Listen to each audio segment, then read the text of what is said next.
Thank you to, oh God, I don't sound like me. Hold on. Let me start over.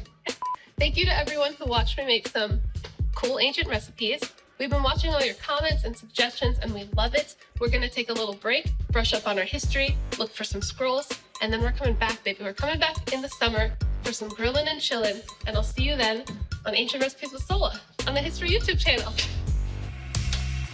Hey there, I'm Sohla el-waylly, and this is Ancient Recipes with Sohla. In each episode, we're gonna take a dish you may recognize and attempt to recreate one of the oldest versions of it to ever exist. It's a little history, it's a little cooking, and it's a whole lot of me. What's not to love? In this episode, we're gonna make a version of the original hamburger. I mean, is there any food that feels more American than the hamburger? My mind goes straight to the 50s and 60s. Americana, summer barbecues, drive-ins, roller skating. And yes, the hamburger we recognize originated in the US around the turn of the century. But a dish of meat between a couple slices of bread has been a part of many cultures throughout history. We're gonna focus on recreating one of the first versions of that sort of dish from around 200 BCE ancient China, Rou Jia Mo, which literally translates to meat in mo, which is a type of Chinese bread. So let's try it out.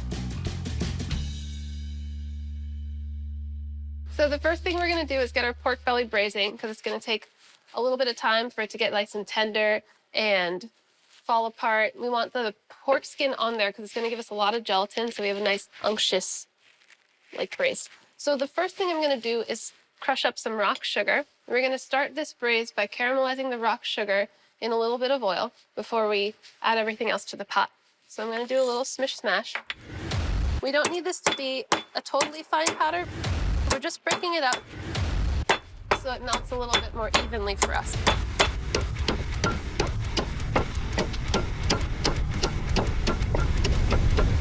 Okay, that feels good. And now I'm gonna heat up a little bit of oil before I add that sugar, and we're gonna cook it into a nice dark caramel. Now already this is really different from the hamburger you or I might recognize because we're using braised pork belly instead of ground beef, but it's the past. This is how they did it. Meat and bread. Okay, rock sugar's going in. And I'm just gonna do this over medium-high heat while stirring. We want the rock sugar to melt and caramelize. In the oil, it's not gonna totally mix, but don't freak out. It's gonna kind of look a little clumpy, but that's fine. We're just looking to develop some nice color at this point. So we're gonna season this with a bunch of spices, aromatics, but the proper Rou Jia Mo establishments, they actually have a heritage broth that's been simmering for 50, 60, sometimes even 70 years. They'll refresh and reseason it, but it's essentially the same pot that simmers away for over half a century. Keep this moving around so we can evenly caramelize it. Keep an eye on it because after it melts, it goes pretty quickly. And we just keep stirring. Oh, that's the cutting board burning just a little bit, just slightly. There we go. It's gonna add a nice smoky aroma. Just the scent of, it's like a smoked cutting board braised pork. If you have the bone on your pork belly, I would throw that in here too. It's gonna add a lot of nice flavor to the broth. If you just got boneless, that's good too. Try and get bone in, skin on, whatever you got, because that's how they would have done it before. It adds a lot of collagen, a lot of flavor. Now you can see it's kind of starting to smoke. That's how you know we're getting to a caramel stage. We're so close. It's melting, but it's still in clumps. It's not gonna fully dissolve in the oil, and that's okay.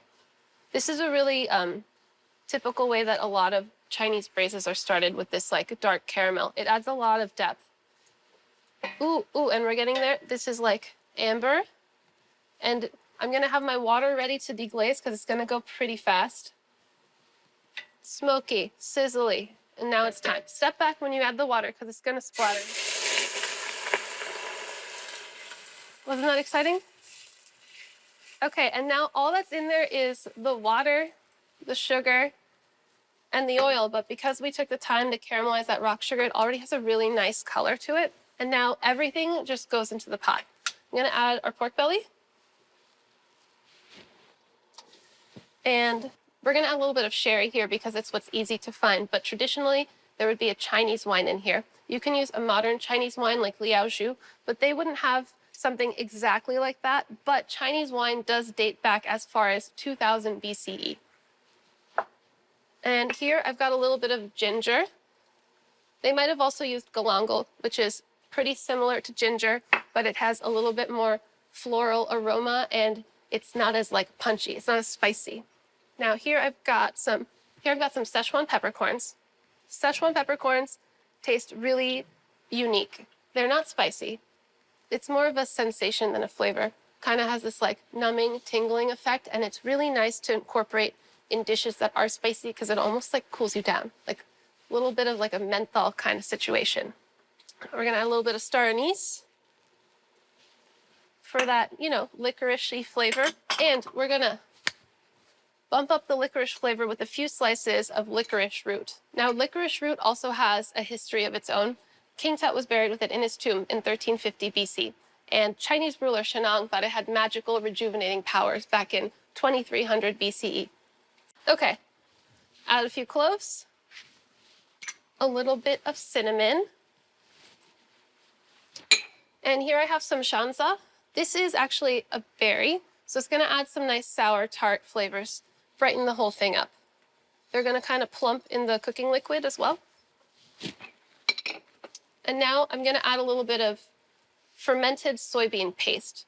You could also use soy sauce. Back then they wouldn't have had soy sauce. They didn't even have soybean paste. That came a few centuries later, but they would have probably used something like fermented soybeans. All in the pot. Everybody's joining the party. We're gonna add the salt at the end because this fermented paste does have some salt. So it'll be easier for us to adjust the seasoning at the end. So getting all of it, scraping it in there. And we're gonna just let this come to a simmer, and this is gonna slowly braise for about 3 hours. We wanna make sure it gets totally tender, completely fall apart. And in the meantime, we're gonna go make our mo bread. So this bread is pretty simple. It's gonna be all-purpose flour, yeast, salt, and oil. The thing about it that's unique is the way that it's formed into these coiled buns. It's almost like laminated a little bit, but comes together pretty easily. I've got my all-purpose flour. And I'm gonna add some salt and yeast and whisk it up with my finger whisk. You know, the finger whisk is making a lot of appearances in this show. Now, in the modern day, mo breads often have a little baking powder, baking soda, but they wouldn't have had that back then. So we're gonna give it a go, OG style. None of that extra powder stuff. So I just like to start by whisking up my dry, and then we're gonna pour our water and oil right into the middle and start kneading. So here we go. This is just a little bit of room temperature water, a little bit of oil, and then I'm gonna return to the finger whisk. First, just, you know, we're just kind of moistening everything, bringing it all together, and then we're gonna get in and knead. At this point, when I'm like bringing it together, I'm gonna see sometimes you need add a little bit more water, sometimes you need to add a little bit more flour. You just gotta feel it as you go. The goal here is we want a really nice, soft, supple dough. This is called shaggy mass. You can see everything. We're getting everything wet, but it's not really come together. This is a stage you'll see in a lot of recipe writing, shaggy mass. That's what it looks like. It's shaggy. I suppose it's a mass. And I think I need a little splash of water. A little bit more. It's feeling a little dry. So I like to go just like a tablespoon at a time. Don't get too crazy because then you gotta add more flour. We're just gonna be going back and forth. So this dish, Rou Jia Mo, it actually originated in Xi'an, which is one of China's oldest cities. It's famous for their terracotta army that was erected to protect this tomb of their first emperor who died in 210 BCE, which is actually when this dish also originated. So you can, you know, hang out with the terracotta army, eat some Rou Jia Mo, a little bit more water. We want this to be nice and supple and soft. Chinese bao buns, it's a pretty similar dough, but those buns are steamed. They're also filled with meat, so it's kind of like the burger situation. You got some meat in some bread, but it's a much newer dish than this one. We wanted to go back. We wanted to go back as far as we could. That's why we're making this. Okay, I think I'm feeling good about my hydration. Now we just knead. And I think I'm gonna need a little height. Now I'm gonna really get in there. So it looks really rough right now, but it's gonna come together. It's gonna get nice and smooth. You just gotta keep going. Just take some time. Since we're using a white flour here instead of like a whole grain, we're gonna end up with a really fluffy and tender bread. It is really fun to see how much the dough transforms from just like kneading it. Like it was barely a dough, but as you see just from a few turns, it starts to get smoother and smoother and smoother. I kind of wanna just like, can I just go on the board? Can I just go for it? Can I just power through? I need more power. I need more speed. I need the speed to knead. Okay, guys. You ready to hold this table down?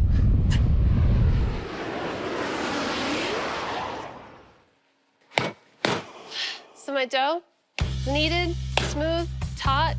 Let's return to the bowl.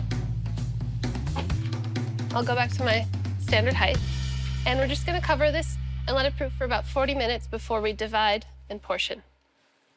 Towel, please. Thank you. All right, so we're gonna just let this rest for about 40 minutes, and it's gonna be ready to roll. My bread's been poofing for about 40 minutes, and it's gotten light, it's gotten fluffy, it's nice and soft. Now I'm gonna divide it into 10 portions, and we're going to start forming our mo bread. So you wanna deflate just a little. That's to help distribute the gases that have developed during this first fermentation. It's gonna take a minute to proof this, so it's going to keep growing, keep poofing. I like to roll it up, really make sure. Not only does this really make sure that we deflate the dough, distribute the gases, but it's gonna make it easier to portion. All right, so I find it easier to make a nice big long log. Try and make it even. They wouldn't be portioning with a scale, so this is about using your eye, making it look even. We want nice, pretty, even mo buns, but also they're gonna cook evenly that way. Okay, so we'll cut this in half. Are you half? Yes. Then we're gonna cut each portion into 5. 5's a hard number to nail. Let's see, 3, wait, a little bit more. We're gonna nail it. These are gonna be such consistent portions. Man, we're not gonna know what's going on. Okay, so let's cut this up. If you had a scale, you could be really precise, but you know, you just wanna get close, you wanna get there. Now I'm gonna keep the rest of my dough covered while I work with one piece at a time, because we don't want it to dry out. It proofed really nicely and it's looking really good. Actually, I'm gonna do 2. I can do this with 2 hands. Yeah, we're gonna lightly form these into balls before we make coils. So we don't have to be crazy perfect at this point because we're not gonna make rolls. This is just to make sure that when we go on with the next stage of forming, it'll be nice and even. So just a gentle roll on the board to kind of roughly make balls. We're gonna do that with all of them. If I was making like a dinner roll and I was gonna keep it in this shape, I would keep going until it was perfectly smooth. We don't need that right now. So just quick spin on the board to get it nice and evenly balled. But this is a move that I've noticed a lot of like new bakers, if you haven't used a lot of dough, it can be kind of hard. The key is don't push down too much. You're not squishing it. If you squish it, that's gonna happen. We're just like rolling it against the board, you know? Like you're playing with Play-Doh, but you're doing it with the board, so you can do two hands at a time. If you're new to this, you can start with one hand, or even 2 hands on one ball. And I'm kind of just scooching it around the board with my palm, but we don't need it to be too perfect right now. So I'm gonna give it a quick circle. Okay, now, the forming. Now I've actually never made this dough before, so I'm really interested. It kind of comes out looking a little bit laminated, kind of like when you're making a scallion pancake. We're gonna get some layers in there. So we start by making this into a snake. We're gonna just keep rolling. You wanna try and keep it even, smooth. If you've got seams like that, just give them a pinch and then they'll roll together. And this is gonna help us create a little pocket when we split it open, like a pita pocket. This is fun. The dough got really nice and smooth and supple from resting. Not only does it ferment when you give it that time to hang out, but the glutens are gonna rock, so it's a little bit easier to like manipulate it and handle it and do what you need to do. So we have our snake. Now we're gonna roll it flat. This is a really fun dough to make. So, like this, we're gonna go flat. We wanna go kind of thin here because that's what's gonna give us those nice layers. But it doesn't have to be perfect because we're only in like step 2 of the forming. And, okay, I feel good with that. Now, we're gonna smear a little oil down the middle. This is gonna keep this little pocket happening in the middle, so when we split it, it's just gonna like easily open up for us, just like a pita. Little smoosh, nothing crazy. We're gonna fold this over hot dog style. I mean, this is a really fun bread to make. Fold this over and we're gonna coil it up like a cinnamon bun, like one cinnamon bun. Okay? Now, I'm just gonna gently flatten this. Now, we're gonna use a rolling pin to roll it in a way where we're gonna roll just the edges because the goal is for it to end up kind of like a bowl shape. This is a little tricky and I haven't done it before. So I'm gonna try my best. But our goal is for this to ultimately be just under 1 centimeter thick. So we're gonna use the end of the rolling pin and turn as I roll, and hopefully we end up with a kind of a cup shape. I don't know, honestly. It's my first time doing this thing, so we're figuring it out together. But I think something passable might be happening. This process is called lamination, which sounds super fancy and scary, but all it means is you're just layering the dough with some fat. And that's how you get something flaky and tender. And that can be as simple as something like this or something as complex and difficult as like a croissant. It's just about layering. But I feel like we're getting our bowl shape. Huh? We're kind of in shallow bowl territory. All right, that looks cool. Just a little bit thinner. And we have 1 mo. I believe we have 1 mo. Guys, we did it. Okay, this side's a little bit thicker than this, so I'm just gonna try and even it out a little bit. Even if you can't get the bowl shape, the most important thing is that it's an even thickness, so it cooks evenly. It's gonna cook pretty quickly, kind of in the same way as you cook an English muffin. We're gonna griddle it, and then it's gonna go in the oven. So both sides are gonna get direct heat on a hot cast iron pan. All right, there's 1 mo. Let's make mo mo. Mo mo? More mo? I'll stop.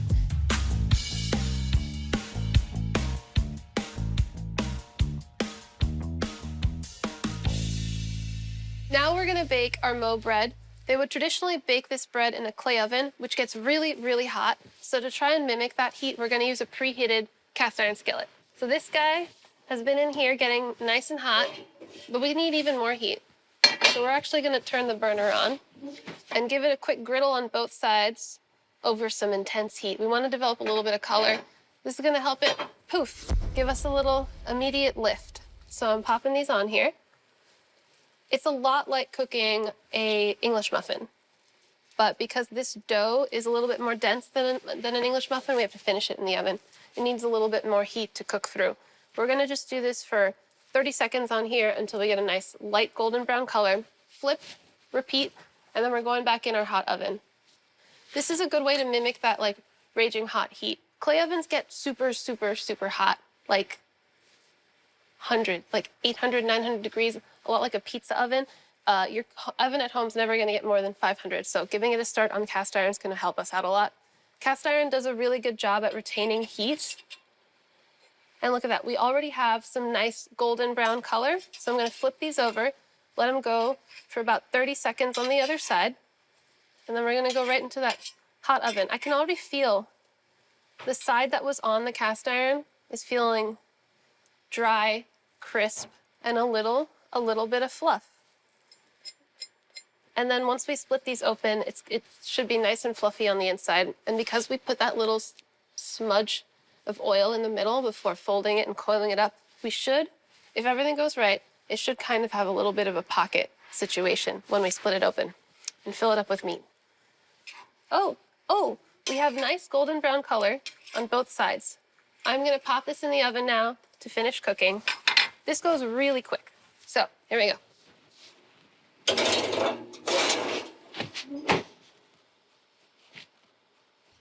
And we wait 2 minutes. Just enough time, you know, to do nothing. I think our Mo bread is done now, so I'm gonna take a look. Oh yes, we have achieved puff. And another way to tell is when I pick it up, it kind of sounds a little bit hollow. So we know that it's nice and dry, cooked through. It's not gonna be dense or gummy on the inside. And we're just gonna let this cool slightly, and then we can fill it with our pork. So let's put this thing together.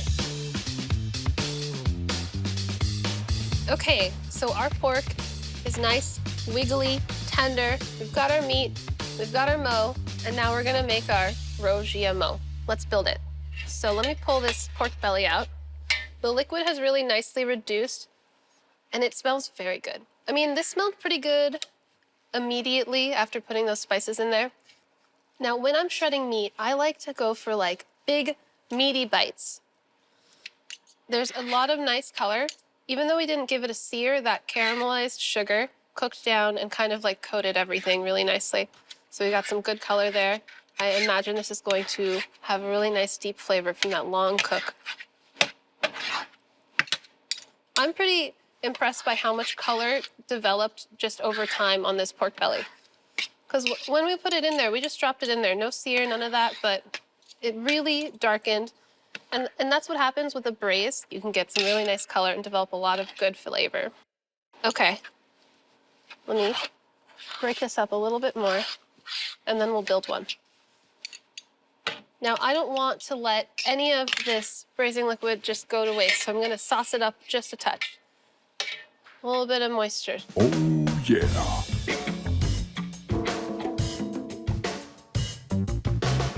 Now, the modern Rou Jia Mo, the street vendors at this point would add the chopped peppers and cilantro. But the classic version, the ancient version, it would just be this meat inside of the bread. That's good. I like nice big hunks. Now let's check out our mo. Oh yeah, these are so cute. They came out really nice and fluffy, swirly. Hold on, I want the prettiest one. I like this one. They're all cute in their own way. But if you see, it got a little bit fluff after it baked. It kind of feels like a fancy, swirly English muffin.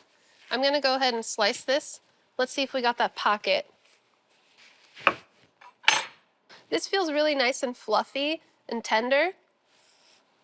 It smells good. It smells like yeasty and fermented. Now let's just pile up the meat. Get in there, okay. I'm gonna be like kind of generous, right? Let's get crazy. That looks good already. I'm excited. It doesn't look like the hamburger I know, but I don't mind. I think I'm gonna do even more braising liquid because that fluffy bun can like sop it up. A little bit here, a little bit here, why the hell not? Who needs mayo when you have fatty, porky braising liquid, right? Okay, so we got our Rou Jia Mo, we got our mo, we got our meat. Here we go. Should we get in there? Let's do it. This looks really juicy and moist, and I think this is gonna be a messy bite, but let's go for it.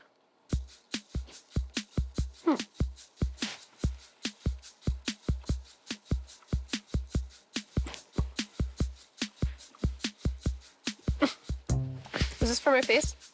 Okay.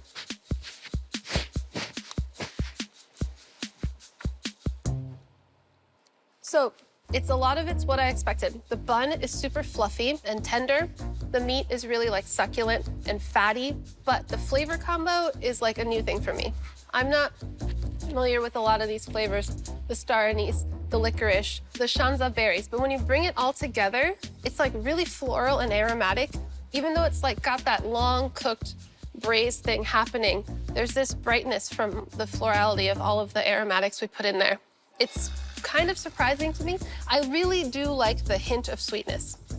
Whenever you have something really fatty like pork, a little bit of sweetness kind of really like, it really works. It really works together with the unctuousness of the pork. It wasn't a whole lot of rock sugar in the beginning, but it really made a difference. This tastes nothing like a hamburger. It doesn't feel like a hamburger, you know? I'm used to the, you know, American cheese, onion, lettuce, but it feels like a hamburger. You know what I mean? We got the meat between the bread. It has like this satisfying vibe. I feel like this would be something that I would want to eat like in the middle of the day. When you're busy working, it would be filling, give you everything you need. I would definitely make this again. I especially really like this bread.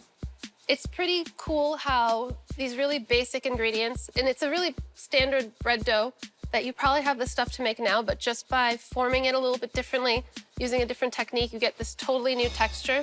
It does, like, when you bite into it, these coils do kind of pull apart, so it has this, like, almost flakiness. This bread is really fun, and I hope you give it a shot. And I am very surprised by this, like, combo of spices. I definitely would make this again, but I know that this isn't exactly the hamburger we all know and love. So if there's another original hamburger out there that you want us to try out, let us know in the comments. And if you liked this episode, be sure to subscribe. And as always, hit us up in the comments if there's a vintage or ancient recipe you want to see me try out, and I'll see you next time.